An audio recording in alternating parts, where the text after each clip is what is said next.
In the glittering candlelit ballrooms of Regency London, invisibility is usually a spinster's cruelest sentence. But for Miss Evelyn Pendelton, it is a magnificent armour. Behind the soft rustle of faded muslin and the dismissive whispers of society lies a high-stakes underworld of stolen secrets, desperate survival, and a quiet rebellion against ruin. When the Tun's most overlooked wallflower crosses paths with a dangerously scarred war hero, the ballroom becomes a battlefield, and a simple act of thievery sparks an agonizing game of psychological chess, where the ultimate wager is the heart. If you find yourself lost in this tale of fire and truth, subscribe now to ensure you do not miss the next chapter of Evelyn and Tristan's dangerous dance. Tell us in the comments, if pushed to the brink to save those you love, would you choose the safety of duty or the peril of desire? Chapter 1. The Invisible Broker. The air in Lady Danbury's ballroom was thick with the suffocating sweetness of orange blossom water, hot beeswax, and the damp, heavy scent of rain-soaked wool drifting in from the terrace. To anyone passing the perimeter of the dance floor, Miss Evelyn Pendelton was merely part of the architecture.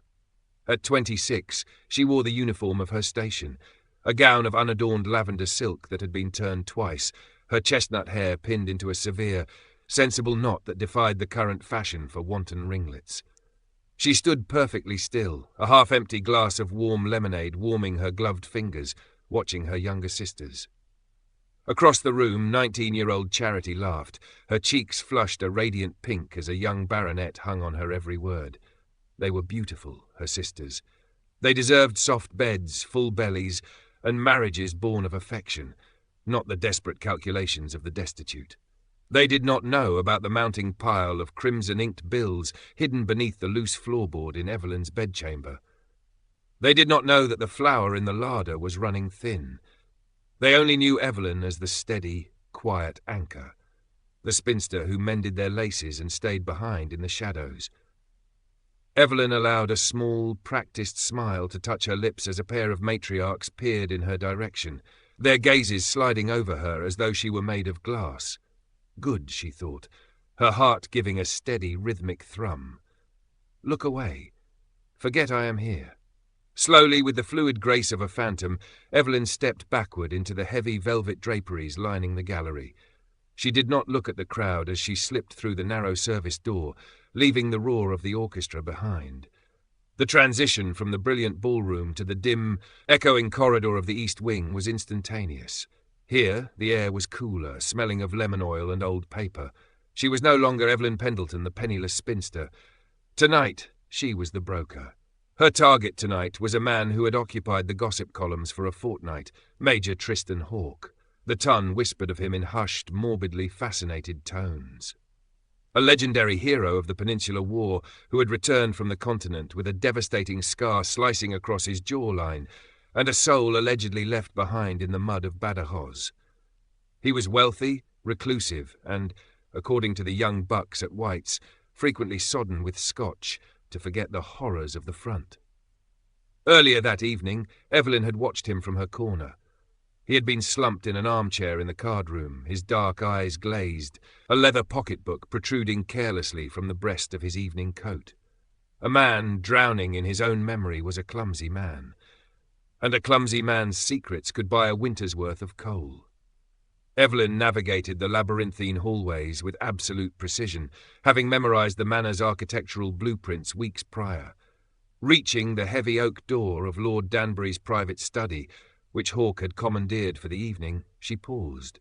She tilted her head, listening to the silence. With a practiced twist of her wrist, she turned the brass knob. The door gave a faint, protesting creak before yielding.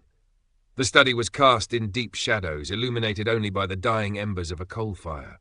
Evelyn slipped inside, her soft-soled satin slippers making no sound against the Persian rug. The room smelled intensely of him, bitter tobacco, expensive peat scotch, and the faint metallic tang of rain.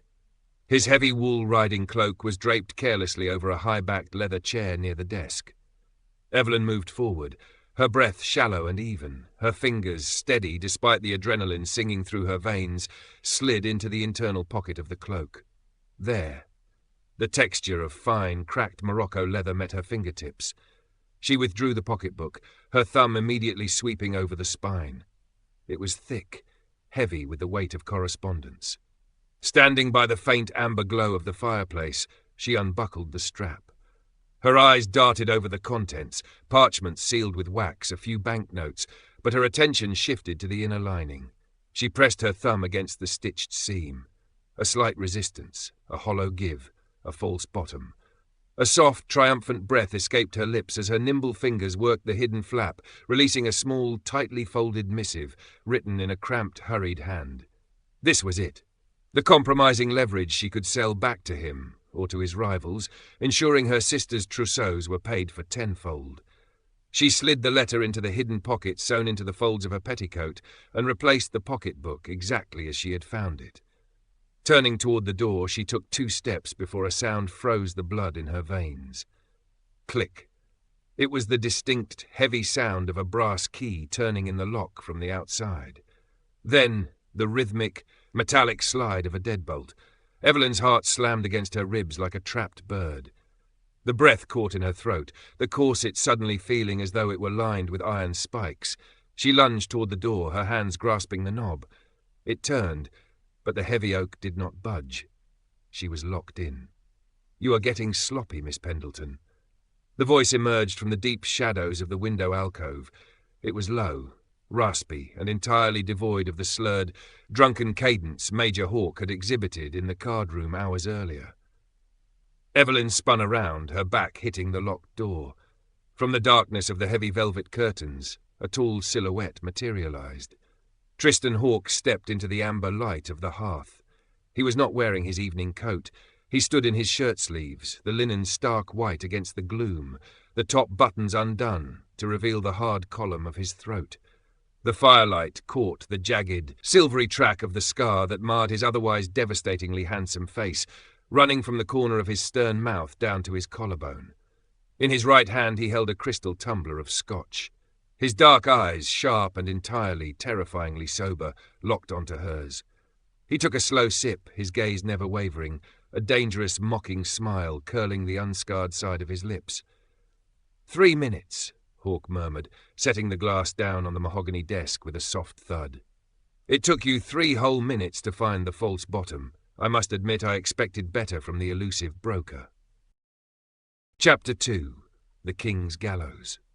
The silence that followed his words was absolute, broken only by the sharp, rhythmic ticking of a mahogany long-case clock in the corner and the occasional spit of the dying fire.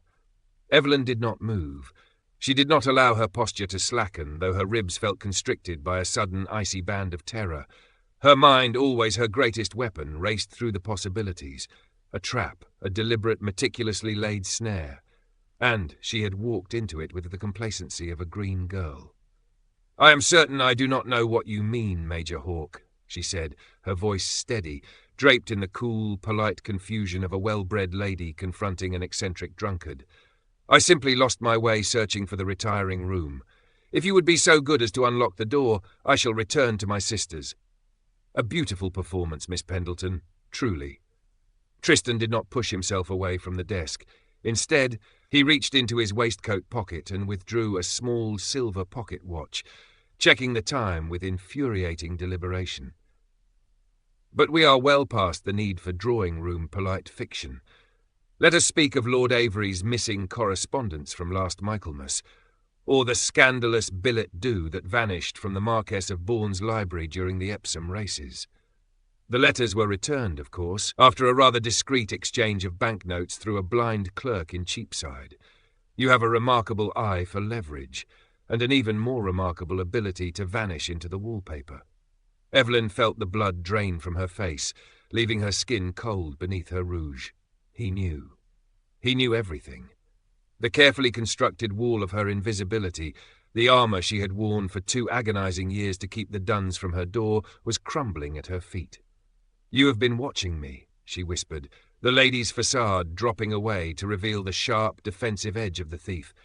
"For 6 months," Tristan corrected, his voice dropping an octave, losing its mocking edge, and replacing it with something hard, metallic, and utterly unyielding. He stood up, and the sheer physical presence of him seemed to fill the room. He did not limp, despite the rumours of his battlefield injuries. He moved with the fluid, lethal grace of a predator. Every clumsy footman who dropped a letter in your path, every arrogant earl who left his desk unlocked at a rout, those were not strokes of fortune, Miss Pendelton.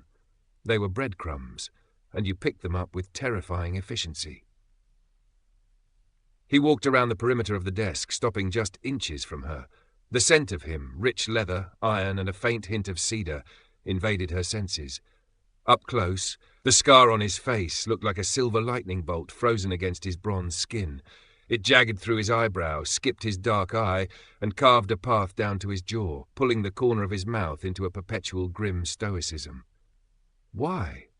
she demanded, her chin tilting upward, refusing to look down even as her heart hammered against her breastbone. "To amuse yourself? To watch a desperate woman drown? To see if you were as good as my scouts claimed?" Tristan reached into a deep drawer of the desk. When his hand emerged, he did not hold a pistol or a pair of iron cuffs. He dropped a heavy, coiled length of hemp rope onto the mahogany surface. It fell with a dull, suffocating thud. "You have a choice tonight, Evelyn," he said, using her Christian name with a familiarity that sent a shiver straight down her spine. "The broker has committed high treason against the peers of the realm.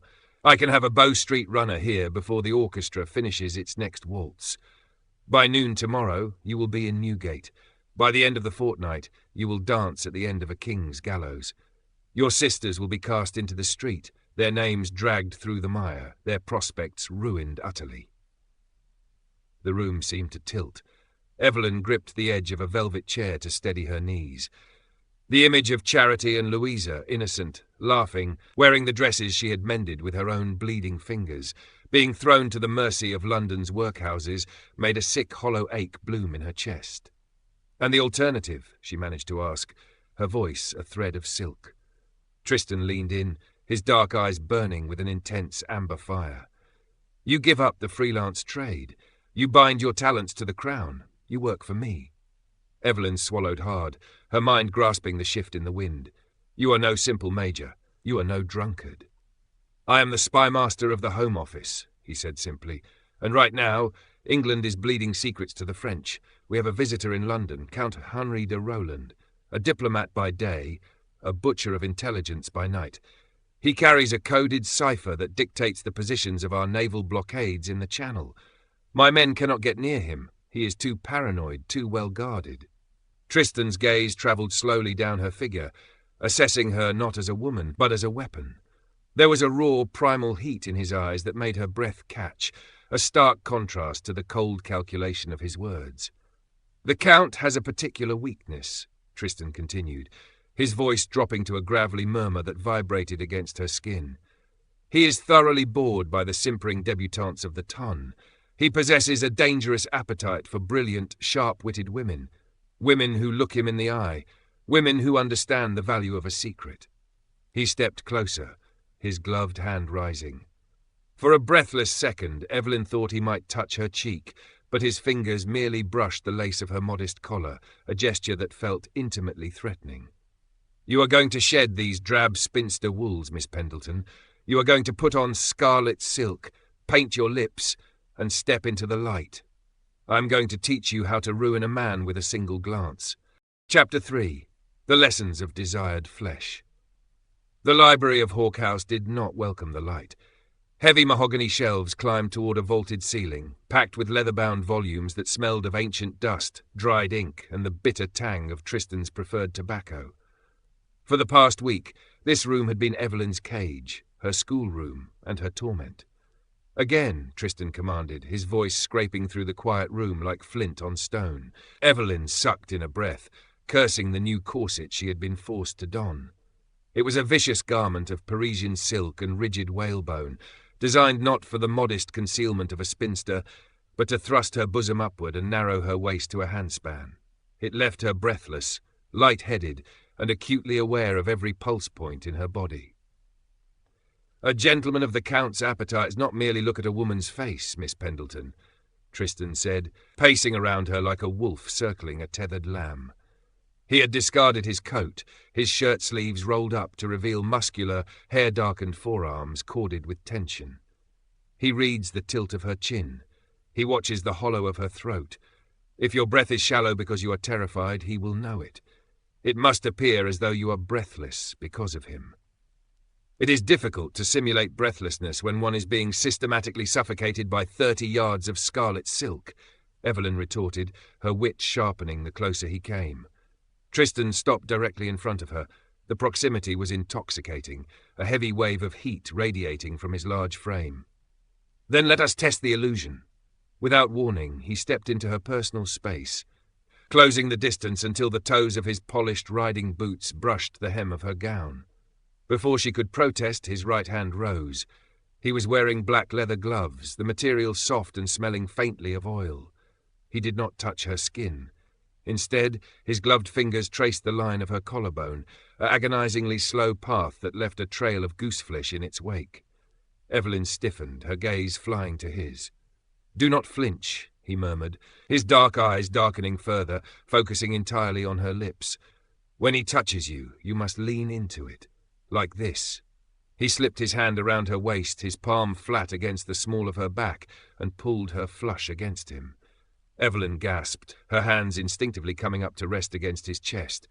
Beneath the thin linen of his shirt, she could feel the steady, thunderous beat of his heart and the hard, unyielding muscle beneath. "The waltz," Tristan whispered, his breath hot against her ear as he began to move, guiding her through the steps of a silent, phantom dance. There was no music, only the scuff of their leather soles against the oriental rug and the heavy ticking of the clock. "The French dance it like an embrace. Your hand should not rest on my shoulder like a frightened bird. Slide it up. Touch the nape of my neck." Evelyn's fingers trembled as she obeyed, her hand sliding up the smooth linen of his collar, her fingertips brushing the soft dark hair at the base of his skull. The intimacy was terrifying. She had spent years ensuring no man ever looked at her, yet here she was, pressed so tightly against the Spymaster of England that she could feel the rigid contours of his thighs moving against hers. "Now," Tristan said, his voice dropping to a gravelly, dangerous pitch as the dance brought them to a halt in the deepest shadows of the room. "Look at me. Give me the look that will make a man forget his allegiance to his king." Evelyn tilted her head back. She meant to practice the cold, calculated expression of seduction she had rehearsed in her mirror. She meant to hood her eyes, to curve her lips into a promise of sin. But as she looked up into Tristan's face, seeing the silver track of his scar illuminated by the single candle on the desk, seeing the raw, suffocating hunger burning in his amber eyes, the mask slipped. The spinster vanished, the spy vanished. There was only Evelyn, starving for a touch she had denied herself for a lifetime. Her lips parted, a soft, involuntary sigh escaping her. Tristan's chest heaved. His hand on her spine tightened, his fingers digging into the silk of her gown with a sudden, primitive ferocity. For a fraction of a second, the Spymaster was gone, replaced by a man on the precipice of losing his absolute control. His breath hitched, a sharp, ragged sound that echoed in the quiet library. He froze, his gaze locked onto her mouth, his head lowering by a fraction of an inch. Evelyn's heart threatened to burst from her chest. She closed her eyes, leaning up on her tippers, waiting for the devastating impact of his lips. Then, with a harsh exhale, Tristan tore himself away. He stepped back into the shadows, his back to her, his shoulders rising and falling with heavy, jagged breaths. "That," he said, his voice entirely devoid of its earlier composure, "will suffice. The embassy gala is in 3 days. Do not forget your purpose." The grand ballroom of the French embassy was a swirling vortex of gold leaf, crystal chandeliers, and the oppressive scent of heavy perfumes. But tonight the whispers did not slide past Evelyn. Tonight she was the sun around which the room orbited. The scarlet silk gown was a masterpiece of scandal. The neckline dipped daringly low, exposing the creamy expanse of her shoulders, while the skirts clung to her hips before flaring out into a heavy train. Her hair had been piled in an intricate mass of glossy curls, held aloft by diamond pins that caught the light with every turn of her head. Count Henri de Roland was exactly as Tristan had described, a predatory dandy with sharp, calculating eyes and a mouth curled in perpetual boredom, until he saw her. "Ah, the mysterious Miss Pendelton," the Count murmured, his French accent thick and dripping like honey as he bowed low over her hand, his lips lingering a second too long on her bare wrist. They told me London was a city of grey fog and drab spinsters. They clearly lied. Evelyn forced a low, melodic laugh, a sound she had practiced until it felt like second nature. Perhaps, Monsieur le Comte, you have simply been looking in the wrong corners. She tilted her head, allowing her gaze to sweep over him with a slow, deliberate intensity, mimicking the very look that had broken Tristan's composure in the library. The effect was instantaneous. The Count's eyes flared with sudden interest, his chest swelling as he stepped closer, completely ensnared. "Then let us find a corner of our own," Roland whispered, offering his arm, "away from this tedious crowd." As Evelyn placed her gloved hand on his sleeve, leading him toward the arched glass doors of the darkened terrace, her gaze drifted across the crowded ballroom. Standing on the opposite balcony, half hidden by a marble pillar, was Tristan. He was dressed in full dress uniform, his medals gleaming against his chest, but his posture was rigid as iron. He wasn't looking at the crowd. His eyes were locked onto the Count's hand resting near Evelyn's waist. The cold, unreadable mask of the Spymaster had completely shattered. His jaw was clenched so hard the silver scar stood out in stark white relief against his skin, and his white-gloved hand gripped the stone balustrade with such terrifying force that Evelyn heard the faint, distant groan of the marble over the sound of the waltz. It was a look of unscripted, roaring jealousy. A look that told her that whatever game they were playing, the Spymaster had just lost his rules. Chapter 4. The Twist. The Ghost Buyer. The glass doors of the terrace shut out the triumphant swell of the embassy orchestra, plunging Evelyn and the Count into a world governed by the rustle of winter ivy and the damp, chill breath of the Thames. The transition from the suffocating warmth of the ballroom to the crisp night air sent a violent shiver through Evelyn's exposed shoulders, but she forced her posture to remain loose. Her lips curved into a siren's invitation. "You shivering, ma petite," Count Henry de Roland murmured, his arm tightening around her waist as he guided her toward the stone balustrade, away from the light of the French windows. "Allow me to provide some warmth."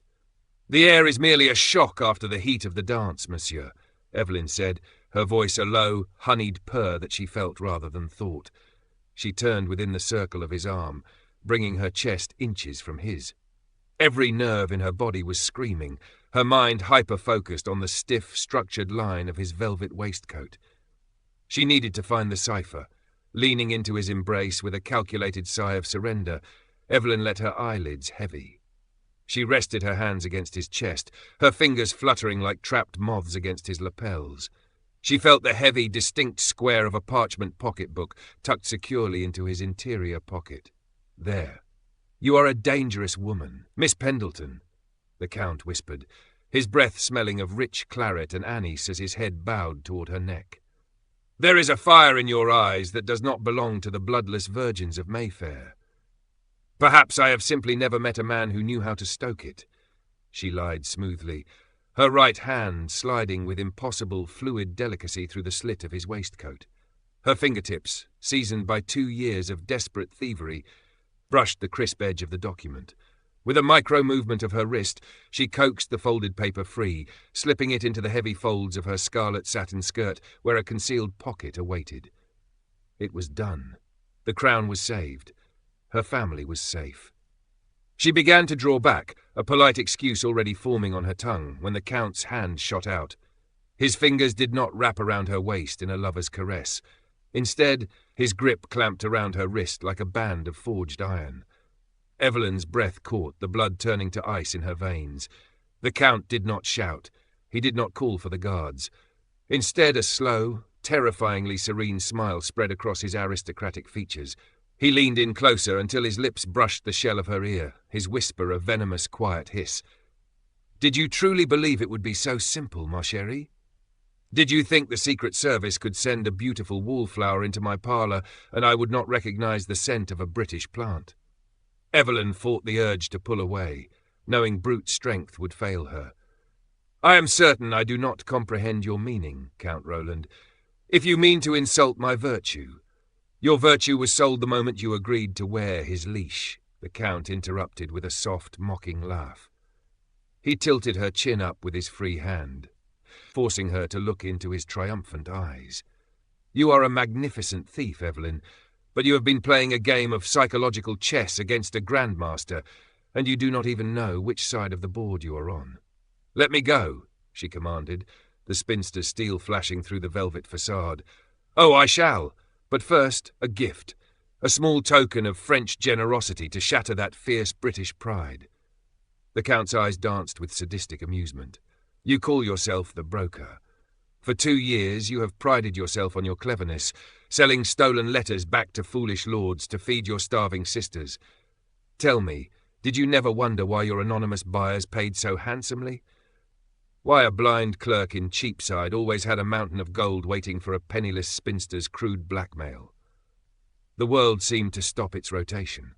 The rhythmic ticking of the ballroom clock felt as though it were hammering inside Evelyn's skull. What are you saying? I am saying that there were no random lords, Evelyn, Roland whispered, his words slicing through her like a razor.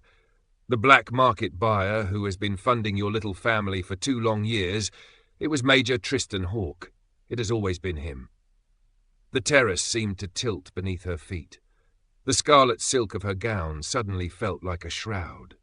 No, she breathed, her voice cracking. That is a lie. He did not even know my name until a fortnight ago. He has known your name since 1812, the Count countered, his voice dripping with venomous relish. During the retreat from Burgos, the brilliant Major Hawke made a catastrophic intelligence error.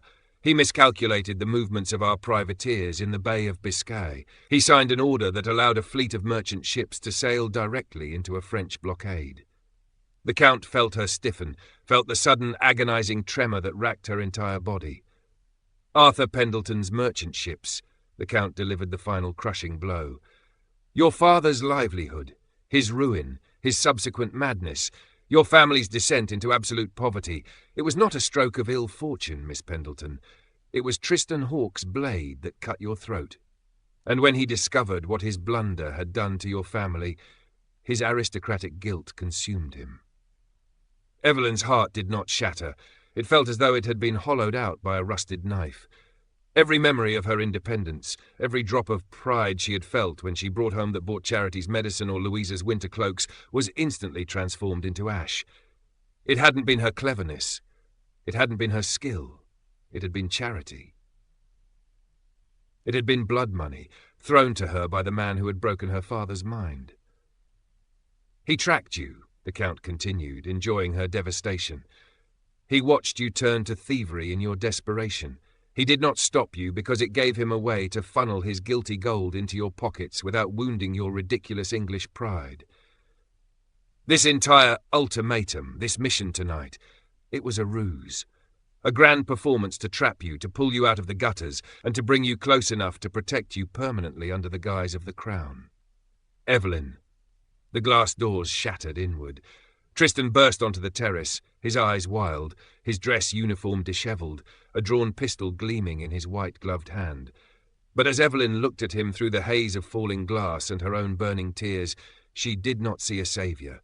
She saw a monster wrapped in the skin of a hero. Chapter 5. The Final Forgery. The world splintered in an instant. Seeing Tristan breach the threshold, Count Roland realised the trap had snapped shut. With a snarl that twisted his aristocratic features into something demonic, the Frenchman let go of Evelyn's wrist. His hand flashed to the interior of his evening coat, emerging with a small double-barreled pocket pistol. The cold iron bore down directly on Evelyn's chest. "If I am to hang, Spymaster, I take your finest investment with me," the Count hissed. Evelyn could not breathe. The world slowed to the agonizing crawl of a nightmare. She saw the Count's white-knuckled finger tighten on the trigger. Then came the roar.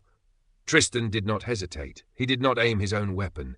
He threw himself across the flagstones, his massive frame eclipsing the light, his body a shield of muscle and unyielding devotion. The deafening crack of gunpowder shattered the night. The acrid smell of sulphur exploded into the air, instantly swallowed by a choked, terrible gasp from Tristan's lips. The force of the bullet lifted him forward, slamming him into Evelyn. They crashed into the stone balustrade together, the impact rattling her teeth, the heavy, suffocating weight of him pressing her down into the winter ivy. Yet he did not fall. Driven by a feral battlefield adrenaline, Tristan roared through the agony. He spun, his left arm pinning the Count against the masonry before the Frenchman could fire the second barrel. With a sickening crunch, Tristan's fist connected with Roland's jaw. The diplomat went limp, his pistol clattering harmlessly to the stone floor, just as the glass doors burst open again, revealing a contingent of the King's guards, swords drawn and faces grim. "Secure him," Tristan commanded, his voice a gravelly, broken wheeze. He did not look at the guards as they dragged the unconscious diplomat away. He did not look at the blood smeared across the shattered glass. He looked only at Evelyn. The silence that returned to the terrace was heavy, broken only by the distant, ironic melody of a quadrille drifting from the ballroom. Tristan slid down the stone wall, his legs giving out beneath him. His right hand clutched his left shoulder, where dark, thick blood was already pooling, turning the pristine white and gold of his dress uniform into a gruesome crimson ruin. Evelyn stood frozen, the stolen cipher clutched in her trembling fingers. Her breath rattled in her throat. The anger that had consumed her moments ago at the revelation of his deception was violently warring with the raw terror of watching him bleed. "Evelyn," he whispered, his head leaning back against the cold stone. His face was grey, the silver scar standing out like a stark white ribbon against his skin. A bitter, melancholic smile touched his lips. "He told you. I saw it in your eyes before the shot. Is it true?" Her voice was a cracked reed. She stepped closer, her scarlet skirts rustling against the glass. "The merchant ships, my father, the blind clerk in Cheapside. Was it all an act of pity?"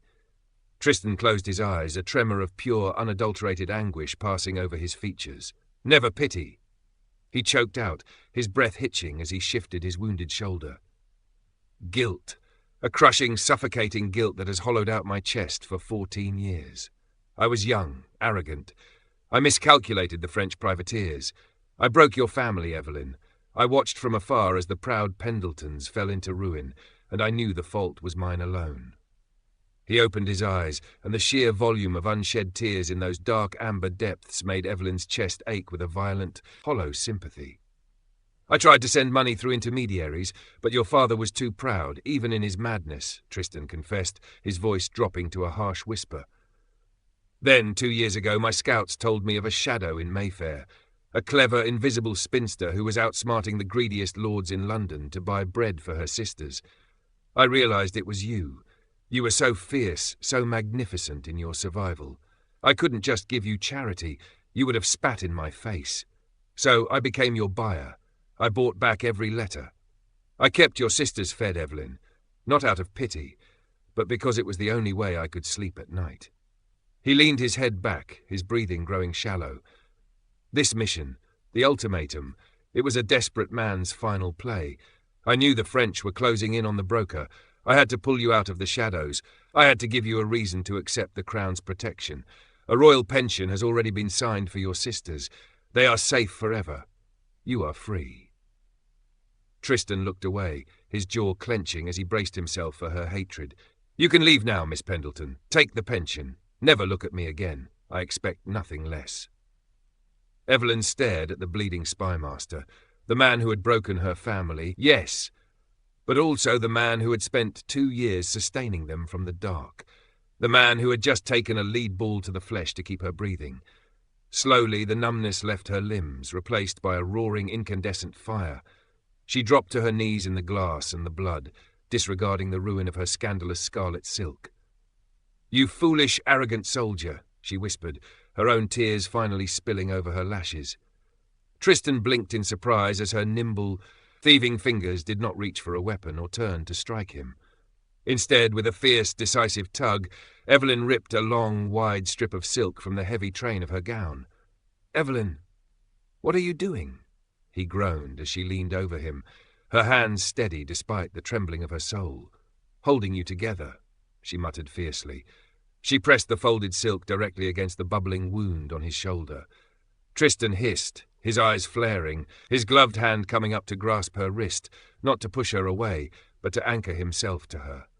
They were inches apart, their breaths mingling in the freezing night air. Evelyn looked deeply into his eyes, past the Spymaster, past the war hero, straight into the wounded, guilt-ridden boy who had carried a kingdom's sins on his back. "You think you ruined my life, Tristan," she whispered, her voice thick with a raw, agonizing devotion she could no longer deny. She leaned forward, her lips brushing the very edge of his jagged silver scar, her touch as soft as a prayer. "But you are the only man in England who ever truly saw me. You didn't make me a thief. You gave a ghost a purpose." Tristan's breath caught, a ragged, beautiful sound. His hand slid from her wrist to the nape of her neck, his leather fingers tangling in her ruined curls, pulling her down until his mouth met hers in a desperate, bruising kiss that tasted of copper, winter rain, and a shared, profound redemption. The Ton never did discover what became of Miss Evelyn Pendelton. The gossip simply assumed the quiet spinster had finally faded completely into the countryside, perhaps to live out her days as a companion to some distant aunt. They were entirely wrong. In the heart of Whitehall, behind a door that bore no name, the Crown's intelligence network flourished under a new administration. There were no more ghosts. There were no more shadows. There were only two equals, sitting across from one another at a grand mahogany desk, weaving a web of secrets that protected an empire. Tristan Hawke no longer drowned his memories in scotch, and Evelyn no longer hid her brilliance behind faded muslin. They had played a dangerous, bloody game of psychological chess against the world, only to realize that the greatest asset they had ever stolen was each other's trust. As the carriage wheels of history turn, some souls are destined to remain in the shadows, their sacrifices unwritten, their names unspoken in the grand halls of history. Yet beneath the velvet starlight of London, two hearts beat to a rhythm born of fire, guilt, and an unbreakable truth, proving that the most profound love is not found in the pristine light of a ballroom, but forged in the beautiful, resilient dark where two broken pieces finally fit together. If your heart raced with the final stroke of the Spymaster's game, subscribe today so you never miss another journey into the depths of historical romance and dangerous yearning. Leave a comment below.